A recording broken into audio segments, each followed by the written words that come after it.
haşilədi ki, siqaret barədə biraz məlumat verim. Ümumiyyətlə, birincisi bilmək lazımdır ki, siqaret çəkmək haramdır. Və bu, Allah Azza və Cəlləyə asilidir. Və bu, cahillərin əlamətidir. Hətta fikirləşsək ki, siqaret çəkmək haram deyil, müsəlman özü-özündə düşünməlidir ki, bu, cahillərin əlamətidir. Yəni, bu, cəhalətdən başqa heç nə deyil. Və müsəlmana cahillik yaraşmaz. Məsələn, bəzi alimlər deyir ki, siqaret çəkmək kiçik günahdır. Hətta fərz edəcək ki, necə Şeyx Hüseymin deyir, rəhməhullah, hətta fərz edəcək ki, siqaret çəkmək kiçik günahdır. Şəriətdə qayda var. Kiçik günah üzərində israr eləmək böyük günahdır. Nəticə olur ki, o alimlər ki, deyiblər, siqaret çəkmək kiçik günahdır, çəkən daima çəkir. Onsuz da böyük günah olur. Və dəlillərdən birincisi, Allah Subhanahu taala bu ayəsidir ki, İnnallaha la yuhibbul musrifin. Həqiqətən Allah israf edənləri sevməz. Və siqaret açıq aydın israfdır. Açıq aydın. Çəkən ona verdiyi pulu aylıq və illik hesablasın və görsün ki, uşağın boğazından nələr kəsir. Dəxli yoxdur, istəyir, laf onun imkanı olsun. Ona ehtiyacı olanlar var ya yoxdur. Tərəqə olaraq verə bilər ya yox. Ona görə yəni siqaret çəkmək bu ayənin hökmünə girir. İnnallaha la yuhibbul musrifin. Allah israf edənləri sevməz. Əgər qəlbində zərrə qədər iman varsa, ona əlvə alanda bu ayəni fikirləş ki, bu əməl sənə Allah Subhanahu taala sevgisindən ayıra bilər. İnnallaha la yuhibbu. Allah sevməz. Bu əməl sənə Allah Subhanahu taala sevgisindən məhrum edirsə, etmə bunu.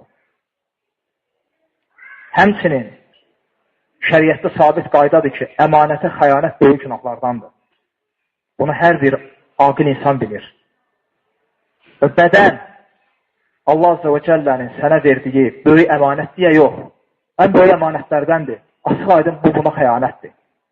Və əmanətə xəyanət şəriətdə böyük günahlardandır. Təsəvvürlə ki, o siqareti ki, əlvə alırsan, qutusunda yazılır ki, sağlamlıq üçün zərərlidir.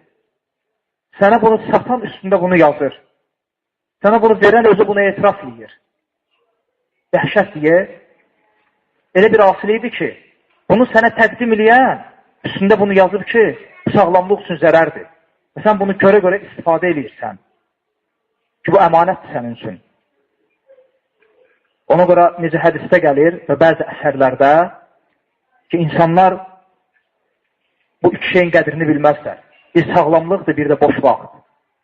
Necə ki, Abu Darda radiyallahu anhu Salman-ı Farsiyə məktub yazanda yazır ki, yəni heç bir insanların qabağını almayacaq, ala bilməyəcək müsibət sənin başına gəlmədikcə bu iki şeydən daima istifadə elə və bu iki şeyin qədrini bil. Bir boş vaxtdır, bir də sağlamlıq. Xülasə, yəni bu qısa bir nəsiyyət idi. Belə məsələlər iman məsələsidir. Bu qalıb dinləyənin imanına. Çünki nəsiyyət elə bir məsələdir ki, yəni insanın imanına qalan məsələdir bu. Məsələn, bir qardaşdır, bir insandır, müsəlmandır, yarım saat nəsiyyət edirsən və ya bir saat fayda götürmür. Əgər fayda götürmürsə, deməli onun qəlbində problem var. İmanında problem var, təqvasında problem var, ixlasında. Məsələn, sahabələr gəlirdi deyəndə ki, ey Allahın Rasulü, mənə nəsiyyət ilə, Allah Rasulü yarım saat danışmırdı. Sahabə gəlirdi, deyirdi ki, ya Rasulullah, mənə nəsiyyət ilə. Allah Rasulü bir də kəlmə deyirdi. Harada olursansa ol, Allaha qarşı təqvalı ol. Harada olursansa ol, Allahdan qorx. Və bu bir cümlə o sahabəyə nəsiyyət olaraq kifayət edirdi. Ta ölənəcək. Çünki iman məsələsidir.